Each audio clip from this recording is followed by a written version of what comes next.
Right, ఇక details చూద్దాం. ఇంతకాలం భారతదేశంలో అంటి ముట్టనట్లు ప్రవర్తిస్తున్న బంగ్లాదేశ్ వైఖరిలో క్రమంగా మార్పు కనిపిస్తోంది. బంగ్లాదేశ్లో రిజర్వేషన్లకు వ్యతిరేకంగా చోటు చేసుకున్న ఆందోళనకర పరిస్థితుల నేపథ్యంలో గతేడాది ఆగస్టు 5న ఆ దేశ మాజీ ప్రధాని షేక్ హసీనా పదవికి రాజీనామా చేశారు. 16 ఏళ్ల షేక్ హసీనా పాలనకు తెరపడింది. ఈ సందర్భంగా జరిగిన గొడవల్లో 1000 మంది వరకు మరణించారు. ఇక గతేడాది ఆగస్టు 5 నుంచి 77 సంవత్సరాల మాజీ ప్రధాని షేక్ హసీనా భారతదేశంలోనే ఆశ్రయం పొందుతున్నారు.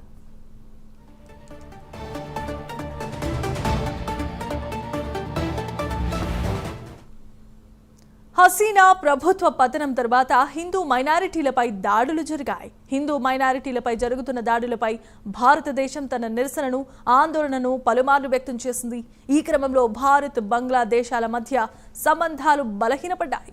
ఇదే సమయంలో భారత్లో ఆశ్రయం పొందుతున్న హసీనాపై బంగ్లాదేశ్కు చెందిన అంతర్జాతీయ క్రైమ్ ట్రైబ్యునల్ అరెస్ట్ వారెంట్ను జారీ చేసింది. ఆమెను తమకు అప్పగించాల్సిందిగా బంగ్లాదేశ్ పలుమార్లు భారతదేశాన్ని ప్రకటనల ద్వారా కోరింది.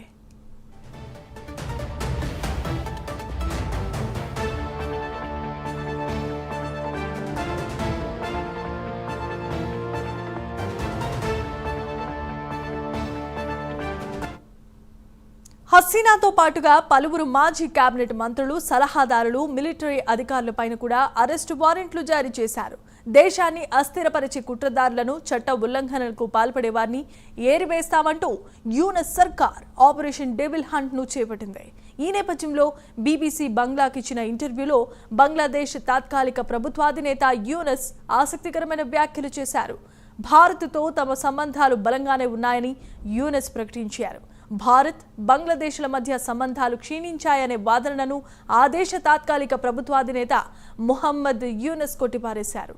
ఢాకా, ఢిల్లీల మధ్య సంబంధాలు బలంగానే ఉన్నాయని యూనస్ స్పష్టం చేశారు.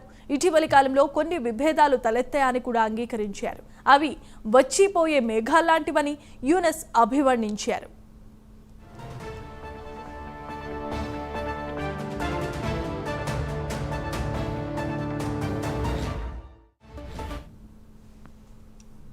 తప్పుడు సమాచారం, దుష్ప్రచారాలే ఈ సంఘర్షణలకు కారణమని యూనస్ అంటున్నారు. వీటిని తొలగించేందుకు ఇరు దేశాల మధ్య సహకారాన్ని పునరుద్ధరించేందుకు ప్రయత్నాలు ముమ్మరంగా జరుగుతున్నాయని యూనస్ చెప్పారు.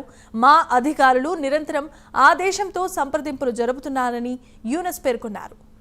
భారత్, బంగ్లాదేశ్ చారిత్రక, రాజకీయ, ఆర్థిక అంశాల్లో పరస్పర ఆధారాలను యూనస్ తెలిపారు.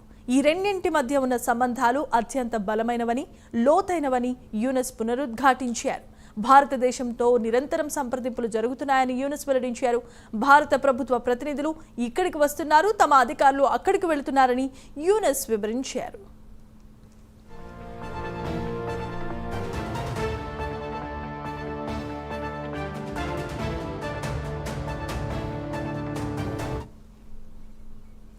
నరేంద్ర మోదీతో తాను నేరుగా మాట్లాడానని యూనస్ అంటున్నారు. మునుపటిలాగానే ఇరుగు పొరుగు దేశాల సంబంధాలు ఏర్పడతాయని యూనస్ నమ్మకాన్ని వ్యక్తం చేశారు. అయితే ప్రజాస్వామ్యాన్ని పునరుద్ధరించి ఎన్నికలు నిర్వహించాలని బంగ్లాదేశ్లోని రాజకీయ పార్టీలు కోరుతున్నాయి. ఈ ఏడాది చివరిలో బంగ్లాదేశ్లో ఎన్నికలు నిర్వహించేందుకు వీలవుతుందని కూడా యూనస్ స్పష్టం చేశారు.